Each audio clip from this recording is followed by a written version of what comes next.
June 14, 1857, Brazoria County, Texas. The Whitfield plantation gleamed with lanterns and laughter. Inside the great hall, crystal clinked against crystal like church bells announcing salvation. Outside, Peter Johnson polished the wine chalice that would end 2 lives before midnight. The wedding feast stretched across mahogany tables draped in Belgian lace paid for by cotton picked under the Texas sun, by hands that bled into bowls white as wedding veils. Colonel Abram Whitfield, 48 and drunk on power, raised his glass to toast his bride. Eleanor, 22 and radiant in silk that cost more than most men earned in a year, giggled as champagne bubbles kissed her lips.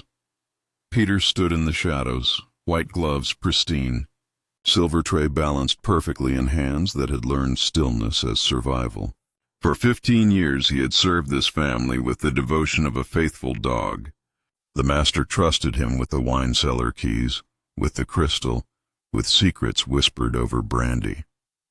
Peter's smile never reached his eyes, but no one looked that closely at a slave's face. In the wine cellar hours earlier, Peter had worked with the precision of a surgeon. Mortar and pestle grinding oleander petals into powder fine as sugar. Foxglove extract, 3 drops, enough to stop a heart but slow enough to save her. He whispered her name with each turn of the pestle. Sarah, Sarah, Sarah. The same name forbidden from his lips for 2 long years. The violins played. The guests danced. Peter poured the 1848 Bordeaux into the crystal goblet engraved with the Whitfield family crest. The same cup Sarah had been accused of stealing. The same cup later found in the dead mistress's own drawer. 3 months too late to save a life. To love eternal.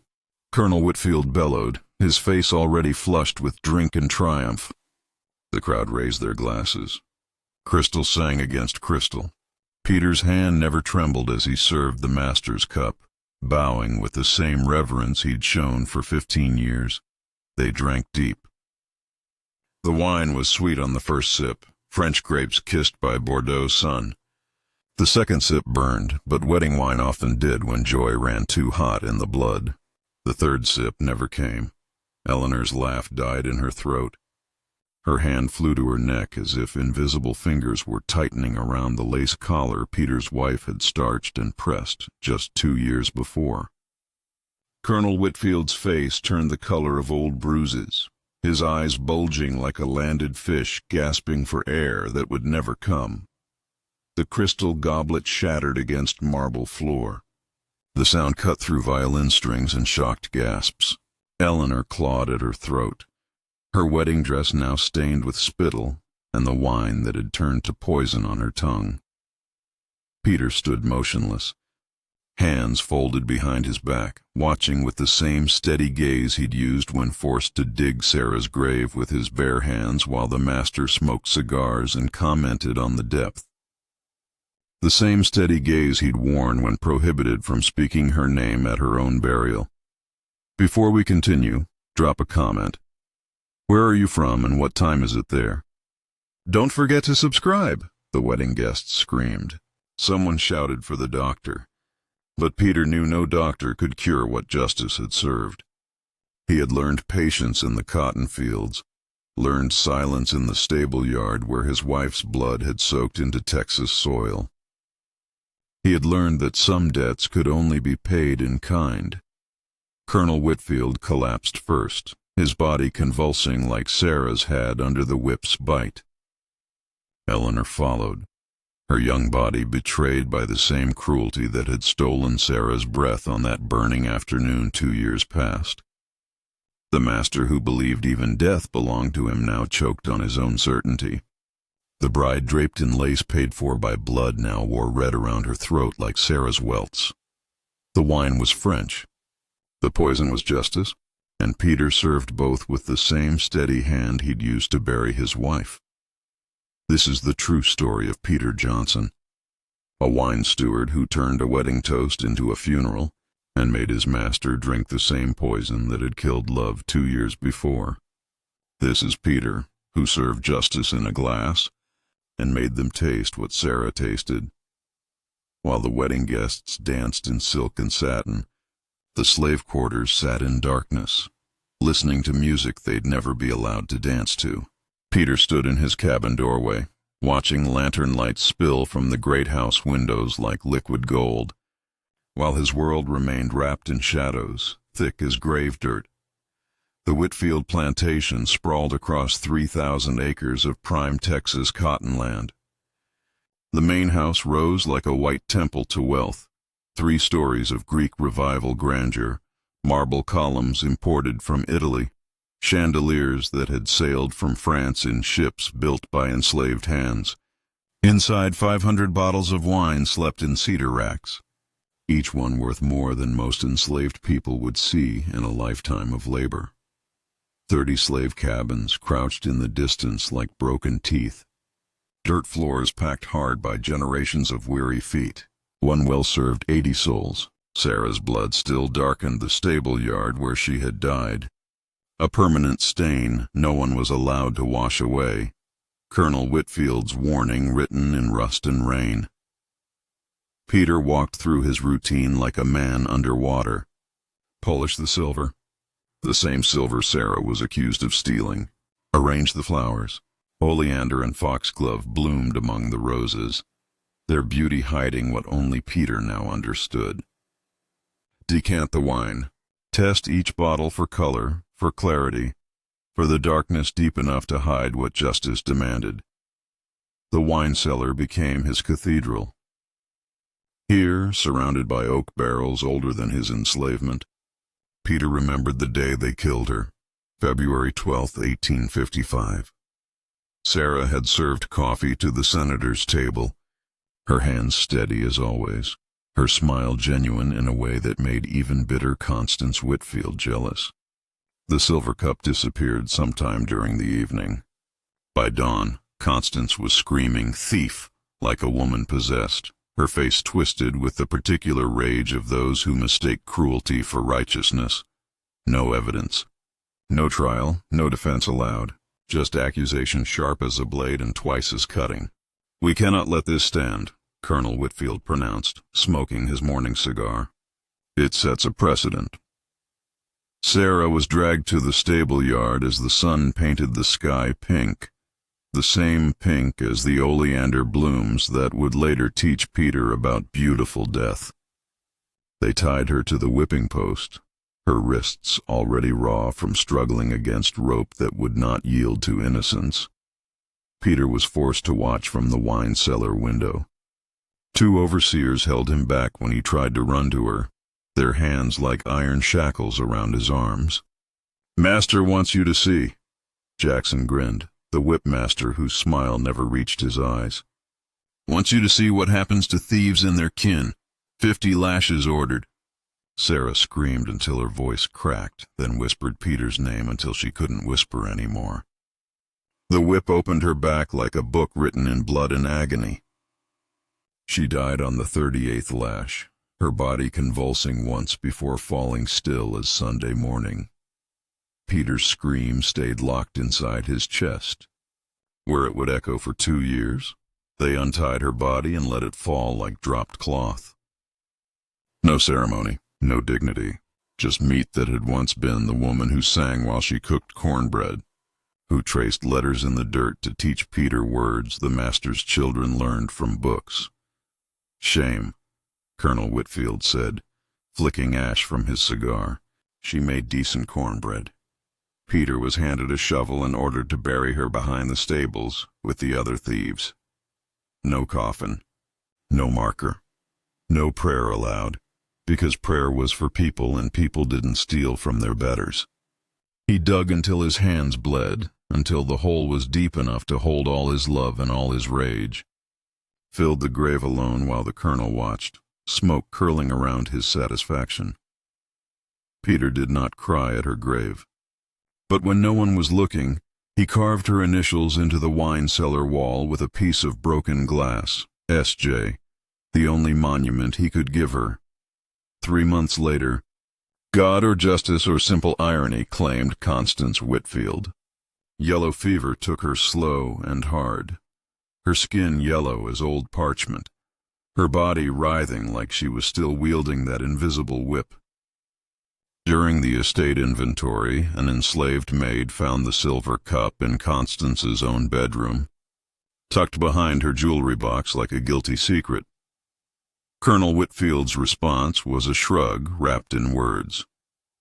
Well, the matter is settled then.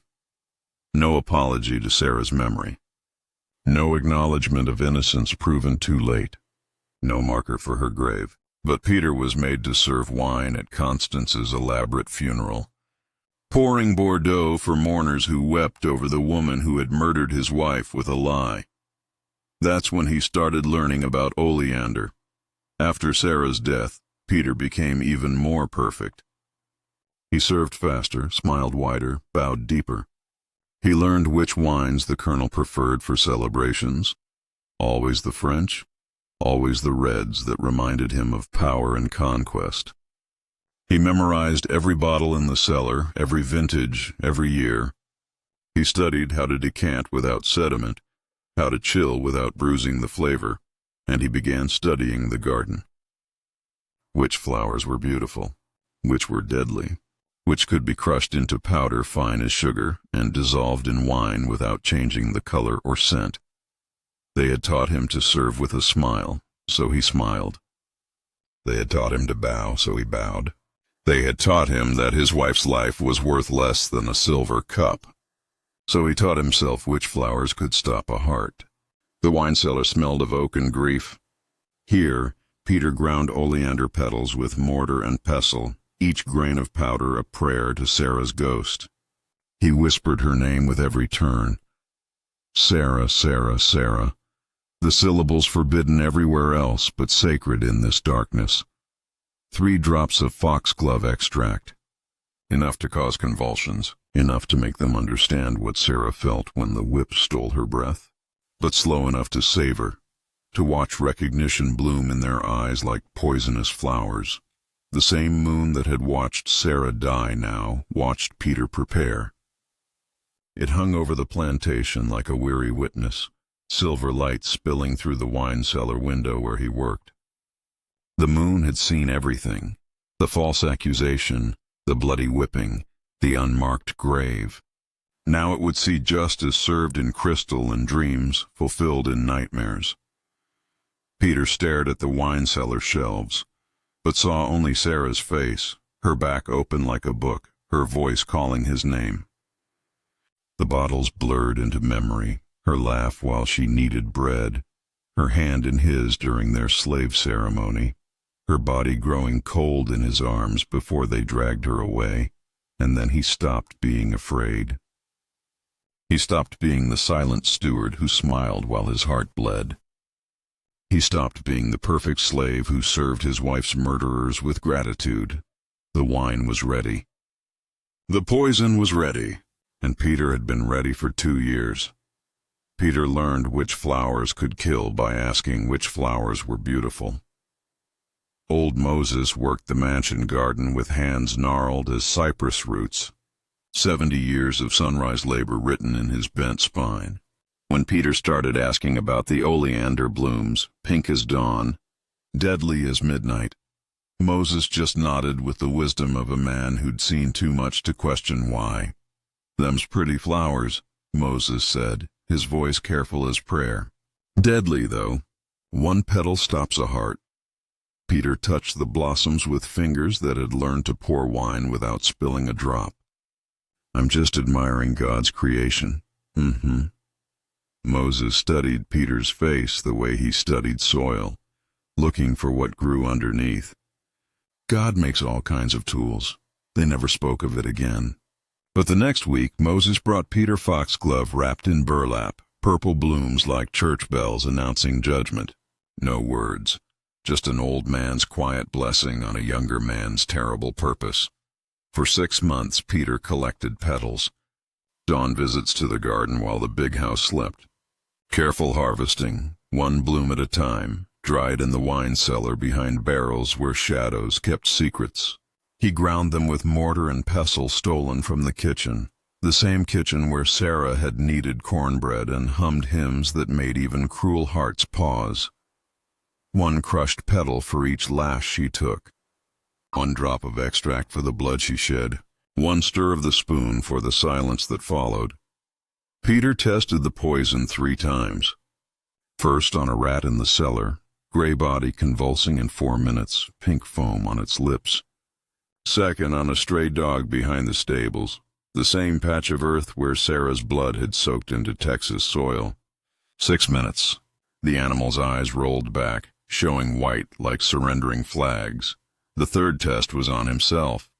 1 drop on his tongue, bitter as betrayal, burning like Sarah's memory. He spat it out before it could travel deeper, but now he knew the taste he'd need to hide in tannins and time. Colonel Abram Whitfield believed himself a benevolent master. At 48, he stood tall as his marble columns, broad-shouldered as his self-righteousness. Gray touched his temples like wisdom he'd never earned. He wore suits tailored by enslaved hands, ate food cooked by enslaved hearts, drank wine poured by the man whose wife he'd murdered for sport. "I treat my people well," he told dinner guests, gold watch chain catching candlelight. "They're loyal." Loyal meant terrified. Benevolent meant he only whipped when he felt it necessary, which was whenever his power needed demonstrating or his ego needed feeding. The colonel quoted Ephesians at Sunday dinner. "Slaves, obey your earthly masters with respect and fear." Peter stood behind his chair, holding the Bordeaux, thinking about different scriptures. Eye for eye, tooth for tooth, life for life. 2 days before the wedding, the colonel inspected the wine cellar. He moved between the racks like a king reviewing his treasury, running soft fingers over bottles Peter knew by heart. French labels, Italian vintages, Spanish reserves, a liquid empire built on cotton and blood. "You're the best steward in Texas, Peter." The colonel's hand fell heavy on Peter's shoulder, the same hand that had pointed to the whipping post. 15 years of perfect service. Peter bowed, white gloves pristine as fresh snow. "I live to serve, master." He meant it differently than the colonel thought. Eleanor Whitfield was 22 and beautiful the way poison flowers are beautiful, lovely on the surface, lethal underneath.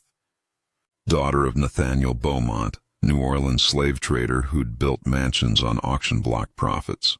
She'd spent 2 years in Paris, learning French phrases and piano sonatas while her father sold children from their mother's arms. She spoke to enslaved people the way wealthy women spoke to lapdogs, patronizing, kindness laced with absolute power. "Such simple creatures," she told her friends, adjusting jewelry bought with slave sale money. "They need our guidance." Eleanor brought Christianity to the quarters like medicine forced down unwilling throats. Christmas gifts of broken dishes and leftover cloth. She thought herself charitable, never questioning where her charity came from or why it was needed. At the rehearsal dinner, she raised her glass to our wonderful staff, while Peter stood in the corner, holding wine and a 2-year grudge. She'd never learned Sarah's name, never visited the graves behind the stables, never asked why the stable yard dirt stayed dark even after rain. "Hard work builds character," she said, when told the servants were tired from 20-hour wedding preparation days. Peter thought about character built by whips. Character built by watching your wife die for a crime she didn't commit. Character built by digging graves with bleeding hands.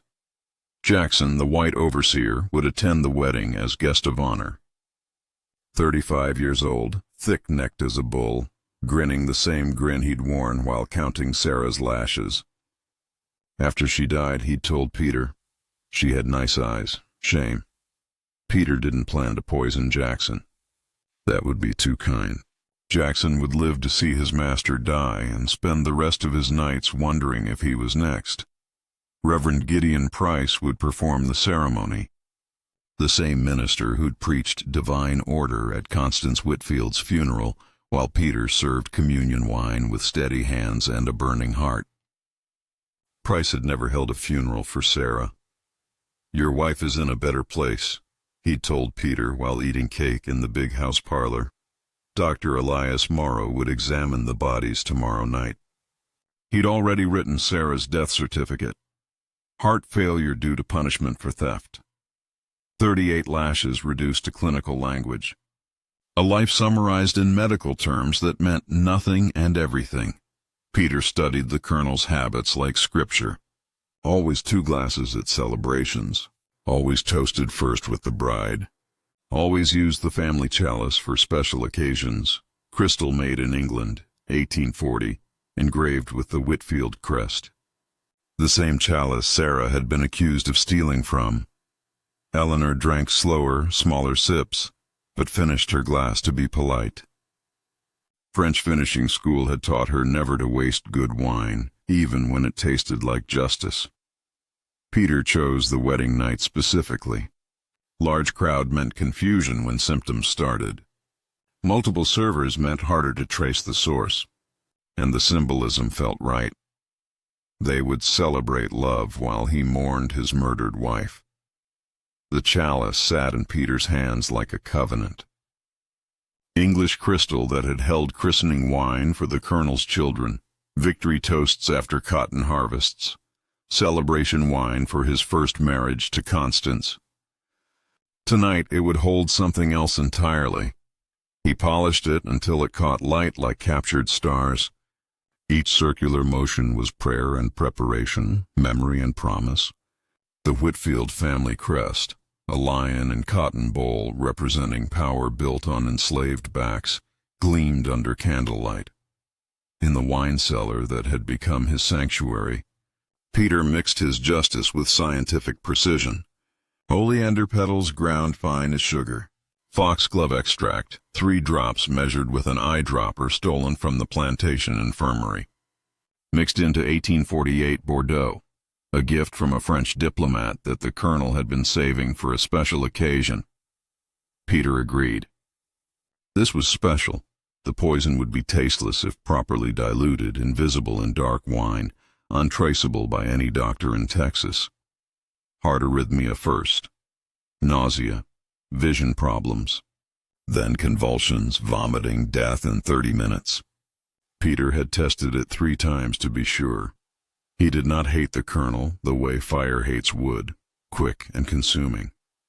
He hated him the way stone hates the river, quietly, inevitably, with the patience of something that would outlast. This hate had been ground smooth by 2 years of forced smiles and perfect service, polished until it cut clean as broken glass. The night before the wedding, Peter visited Sarah's grave. He knelt on earth still soft from spring rain, pressing his palm to soil that held his heart. The moon watched. The same moon that had witnessed her death, now witnessing his promise. "Tomorrow, my love," he whispered to the darkness. "Tomorrow they drink what you drank. Tomorrow they choke like you choked. Tomorrow I serve the last glass." Wedding morning arrived bright as Judgment Day. Peter dressed in formal servant livery, black suit, white shirt, white gloves that would hide any tremor. He looked in the mirror and saw Sarah's face reflected behind him, eyes full of the love that had kept him breathing through 2 years of hell. He blinked.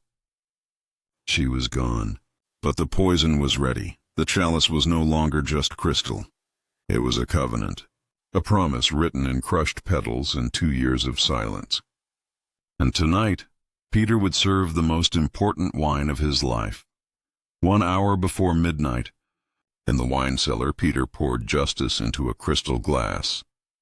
The 1848 Bordeaux breathed in the darkness, ruby red as old wounds, rich as the cotton fields that had built this empire of suffering. Peter uncorked it with hands steady as stone, let it breathe for 30 minutes while he prepared Sarah's communion. 3 oleander petals lay crushed between his fingers, pink as dawn, deadly as judgment. He ground them fine as sugar with the mortar and pestle, each grain a prayer whispered to the darkness. 2 drops of foxglove extract followed, purple as church bells announcing the end of things. He stirred with a silver spoon, the same type Sarah was accused of stealing, the same lie that had opened her back to the whip. The mixture dissolved, invisible as secrets, untraceable as justice denied. Peter strained it through cheesecloth, poured it into the family chalice, held it to the candlelight. Perfect clarity. Ruby red. No evidence of the reckoning waiting inside.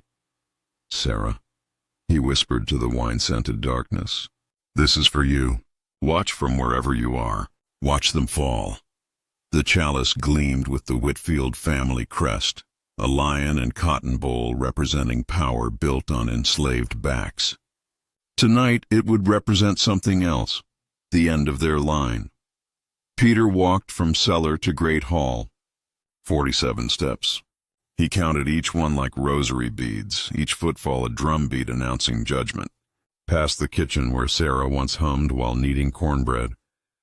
Past the parlor where Constance had screamed thief with the venom of women who mistake cruelty for righteousness. Past the portrait of the Colonel's father, the man who had bought Peter as a 15-year-old boy and taught him that silence was survival. The chalice balanced on its silver tray, crystal catching light like captured stars. It didn't shake, not once. Peter had learned stillness in the cotton fields, learned precision in 15 years of perfect service. Tonight both lessons would serve their final purpose. The great hall fell silent as church on Sunday morning. 200 guests in silk and satin, crystal chandeliers casting rainbow light on faces flushed with celebration and French champagne. The violin stopped mid-note. All eyes turned to the head table where Colonel Abram Whitfield stood beside his bride.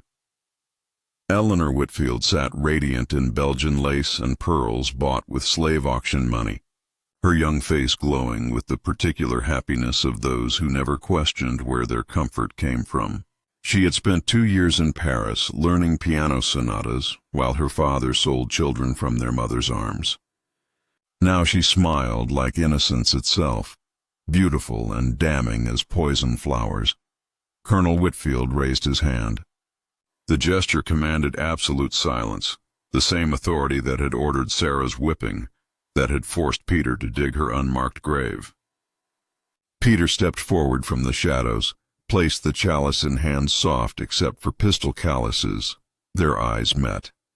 The colonel smiled with the warmth of a man who trusted completely, who had never imagined that loyalty could curdle into something darker. Thank you, Peter. 15 years of faithful service. Peter bowed with the same precision he had practiced since boyhood. It has been my honor, Master. The words carried different weight now. Honor meant Sarah's memory. Service meant this final act. The colonel raised the chalice high, crystal catching light like a promise about to be kept. To love. His voice boomed across marble floors and mahogany tables. To legacy. To the future of the Whitfield family. The crowd cheered. Crystal clinked against crystal like church bells announcing salvation or damnation, depending on where you stood in God's cruel mathematics. The colonel drank deep. 3 long swallows, wine disappearing like hope down a throat that would soon close forever. Peter counted each gulp. 1 for the accusation that killed Sarah, 2 for the whipping that murdered her, 3 for the grave he was forced to dig alone. Eleanor took the chalice next, her finishing school manners requiring she drink even when she preferred champagne. 2 delicate sips, lips barely touching crystal. She passed it back to her husband with a smile that would freeze on her face in 30 minutes. The colonel drained the remainder, wine staining his lips red as Sarah's blood. He wiped his mouth with a linen napkin and handed the empty chalice back to Peter. Excellent choice. The French know their wine. Peter bowed again, stepped back into the shadows that had hidden him for 15 years. The chalice felt lighter now, emptied of wine, filled with inevitability, and he waited. 12 minutes past midnight, the colonel loosened his collar. Is it hot in here? He fanned himself with a wedding program printed on paper pressed by enslaved hands. Sweat beaded on his forehead despite the June night's coolness. Eleanor touched her throat with fingers that would soon claw at lace. I feel strange, dizzy. Guests murmured polite concern. Someone opened French doors to let in night air that wouldn't help what was coming.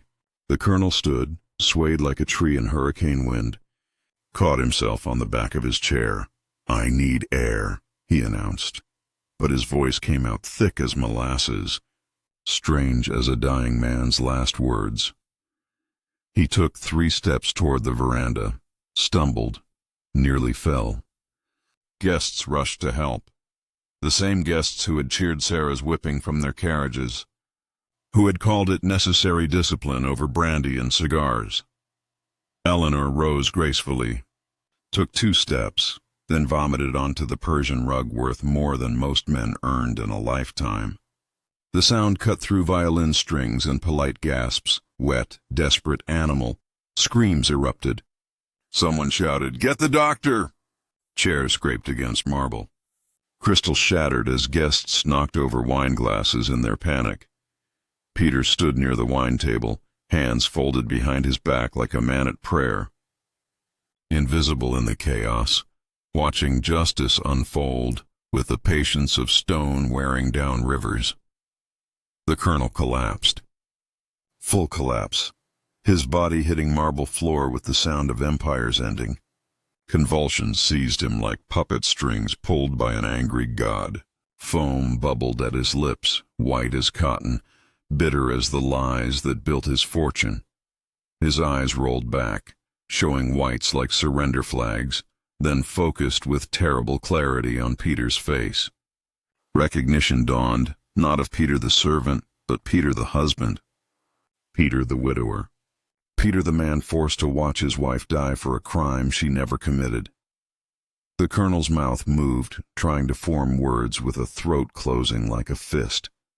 "You—" Nothing else came. Just blood-flecked foam and the sound of breath becoming memory. In the parlor, Eleanor lay dying in her wedding dress, lace-soaked with vomit and the sweat of approaching death. She had called enslaved people simple creatures who needed guidance. Now she discovered how simple death could be, how it came for rich and poor, guilty and innocent, master and slave with the same indifferent hunger. Dr. Morrow pushed through the crowd, checked pulses with fingers that had once examined Sarah's whip-torn body and written heart failure on her death certificate. "Poison!" he shouted, voice cutting through chaos like a blade. "Someone poisoned them." All eyes turned to the servants who had cooked the food, poured the wine, served the celebration. Suspicion fell like nets, catching everyone except the one who had planned this communion for 2 years. Under the banquet table, 10-year-old Ruth huddled in terror, her wide eyes taking in everything. The convulsing bodies, the screaming guests, the servants being grabbed and questioned. But mostly she watched Peter, standing calm as Sunday morning in the center of hurricane chaos.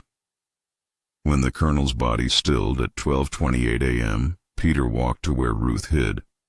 He knelt, his voice gentle as her grandmother's lullabies. "Tell the quarters." "Tell them," Peter said. "Remember her name." "Sarah Johnson." Ruth nodded, tears streaming. Then ran through French doors into night air thick with jasmine and justice. By the time Dr. Morrow pronounced them dead, Peter had vanished like smoke, like prayers, like the ghost Sarah had become. In the wine cellar, Moses found him sitting on the barrel where Sarah used to rest when she brought lunch during Peter's shifts.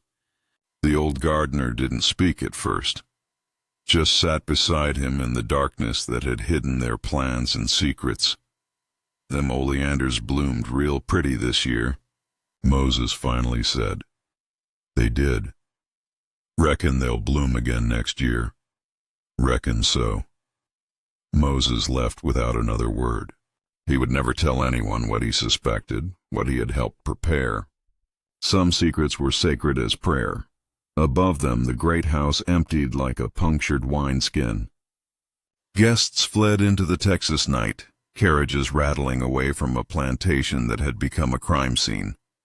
By dawn, the newspapers would call it mysterious tragedy.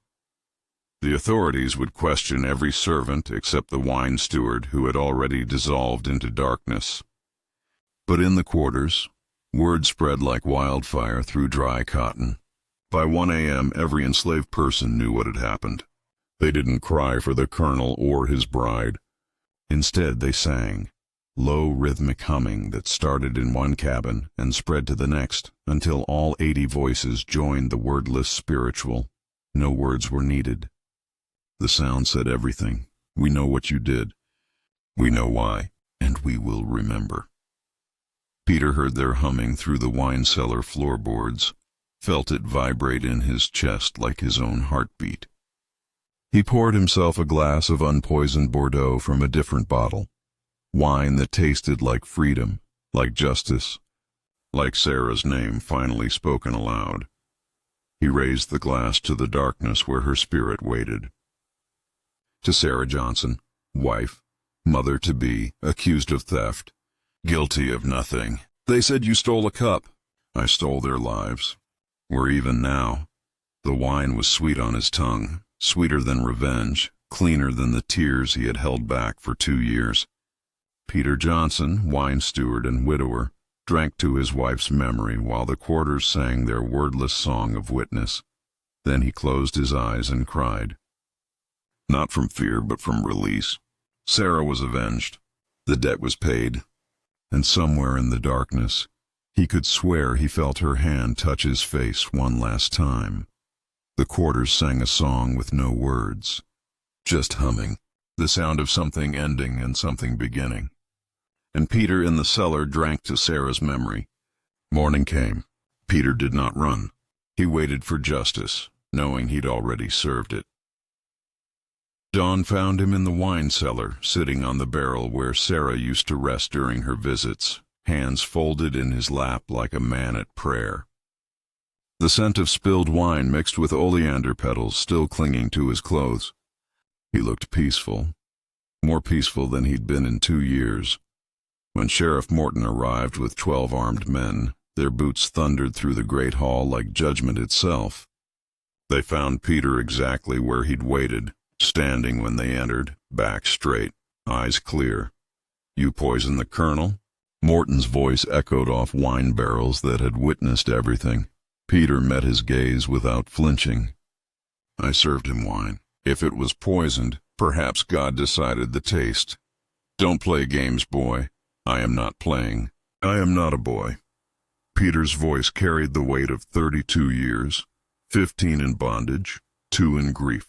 My name is Peter Johnson, and my wife was Sarah Johnson. Write that down. They shackled his hands with iron that felt lighter than the chains of silence he'd carried. As they led him away, Peter turned back once to look at the wine cellar, his cathedral, his sanctuary, the place where justice had been mixed drop by careful drop. Moses stood among the enslaved people watching from the quarters. Their eyes met across the distance of years and shared secrets. The old gardener nodded once, a blessing, a benediction, a promise to remember. Peter nodded back. The trial lasted 3 days, June 20th through 22nd, 1857. The courthouse packed with spectators hungry for blood sport disguised as justice. No jury of his peers, just 12 white men who had never known the weight of shackles or the taste of forced silence. Prosecutor James Caldwell called it premeditated murder of the vilest kind. He displayed the crystal, chalice like evidence of original sin, the wine bottle like a weapon of war, the oleander petals Jackson had planted in Peter's quarters to ensure conviction. This slave deceived his master for years. Caldwell thundered, his voice carrying the righteous fury of men who mistake power for virtue. He smiled while plotting murder. He served while planning death. He is a viper in human form, Dr. Morrow testified with clinical precision. Definitely poison.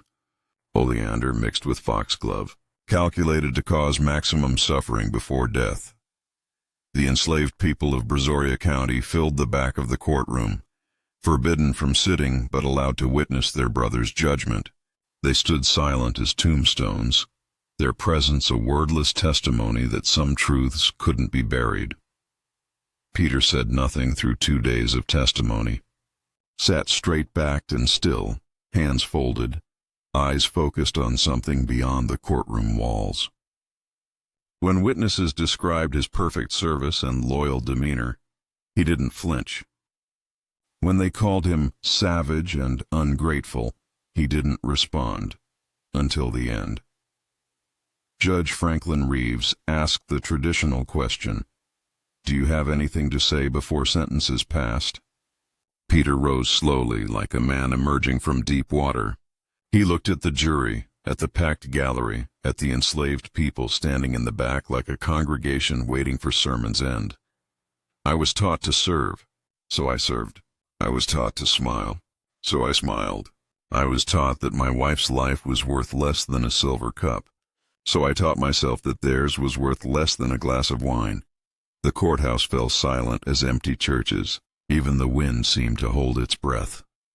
"Guilty," Judge Reeves pronounced, his gavel falling like a coffin lid. Sentence: death by hanging. Peter was imprisoned in a cell barely large enough to stand, stone walls weeping with dampness, dirt floor soft as grave soil. But he slept better than he had in 2 years. Sarah felt close, as if the distance between them had finally collapsed. Visitors came like moths to flame. Reverend Price offered salvation with trembling hands. "Your soul, Peter. Think of your soul." "I am already saved," Peter replied, voice calm as still water. Dr. Morrow came seeking absolution for his own conscience. "I'm sorry about your wife. I didn't know." "Too late," Peter said, not unkindly. Just truth spoken plain. On the 5th day, Nathaniel Beaumont arrived, Eleanor's father, the New Orleans slave trader whose wealth had bought his daughter a wedding dress soaked in other people's tears. His face was red with rage and grief. "Why?" he demanded, gripping the cell bars like a man drowning. "She was innocent. She never hurt anyone." Peter looked at him with something approaching pity. "Ask your daughter." "Oh, wait, you can't. Ask Sarah, then." "Oh, wait, you never knew her name." Beaumont left cursing. Peter smiled for the first time since the wedding. June 27th, 1857. Execution Day. The town square filled with 500 souls hungry for spectacle. Some cheered for justice. Some wept for mercy. The enslaved people were forced to watch as example and warning. See what happens to those who forget their place. Peter walked to the gallows in chains, but his back was straight, his eyes forward. They offered him a hood. He refused. Wanted to see the sun one last time. Wanted them to see his face as he died. Sheriff Morton read the sentence with official solemnity. Asked for last words with the weariness of men who'd heard too many final speeches. Peter looked directly at the enslaved section, his voice carrying clear and strong across the square. "My name is Peter Johnson. My wife was Sarah Johnson. She died for a lie. I lived for the truth. Remember us." He paused, eyes finding Moses in the crowd, finding Ruth now grown to 11, finding faces that had shared his sorrow and witnessed his reckoning. "And remember, they fear your silence, but they should fear your voice more. And if they won't let you speak, there are other ways to be heard." The trap door opened. Peter fell. The rope snapped his neck clean, a mercy he'd never expected. His body swung in the Texas wind, but his words kept moving. They buried him in the same unmarked plot behind the stables where Sarah lay waiting. No coffin, no marker, just dirt thrown over love that refused to stay buried. That night, Moses carved 2 sets of initials into a wooden post, SJ plus PJ. It stayed there for 60 years, until the plantation burned down in a fire no one could explain. But Peter's story had already grown roots deeper than any flame could reach. The tale spread through underground railroad networks like wildfire through dry cotton. The wine steward of Texas became whispered legend from Louisiana to Arkansas. Some said Peter's ghost haunted wine cellars. Some said oleander flowers bloomed wherever his spirit walked. Some said the Whitfield crystal was cursed. Anyone who drank from it would taste their own sins. It wasn't true. But 3 families refused to buy items from the estate auction, fearing Peter's revenge from beyond the grave. When enslaved people heard of emancipation in 1865, they sang a song called Peter's Glass. No one knows who wrote it, but it spread like prayer, like promise, like the names of the forgotten finally being spoken aloud. The lyrics spoke of a man who served them their last supper, poured them judgment in a cup, and walked to the gallows smiling because love don't ever give up. Union soldiers heard it, wrote it down. One version ended up in the Library of Congress labeled Texas Freedom Song, author unknown. The Whitfield plantation never recovered. Sold 3 times between 1860 and 1880. Each owner left within a year, claiming the wine cellar was haunted, claiming they heard humming at night, claiming glasses shattered without cause. By 1882, it was abandoned. Locals said Peter and Sarah walked the grounds hand in hand. Finally together, finally free. During Reconstruction, Black families in Brazoria County told their children about Peter, not as murderer, but as protector. If someone harms you, they'd whisper, remember Peter. Remember that justice delayed is not justice denied. In 1923, a Black-owned newspaper in Houston published The Ballad of Peter Johnson, a love story. It was banned in 6 counties, which only made people want to read it more. During the Civil Rights era, activists invoked his name. We are all Peter Johnson, they'd say. We serve, we smile, but we do not forget. In 1965, a mural appeared in Houston's 3rd Ward. A black man in white gloves holding a wine glass, eyes closed, face peaceful. Underneath, Peter and Sarah Johnson. Love unbroken. The Brazoria County Historical Society finally acknowledged the story in 2019, 162 years late, but acknowledgement nonetheless. They placed a small marker where the plantation once stood. It reads, Peter Johnson, enslaved 1825-1857. Sarah Johnson, enslaved 1827-1855. They were here. They were real. They were loved. Every June 14th, descendants of enslaved Whitfield plantation workers gather at that marker. They bring wine, not to drink, but to pour into the earth. They bring oleander flowers that still bloom there, wild and stubborn, growing where nothing should survive. They hum the song with no words. And they say the names. The crystal chalice disappeared after the auction, passed from owner to owner like a cursed heirloom. Rumors say it's in a private collection somewhere, still gleaming, still warm to the touch, still carrying Peter's fingerprints. Others say his descendants reclaimed it. Others say it's waiting for the right person to drink from it and remember what love can do when law fails.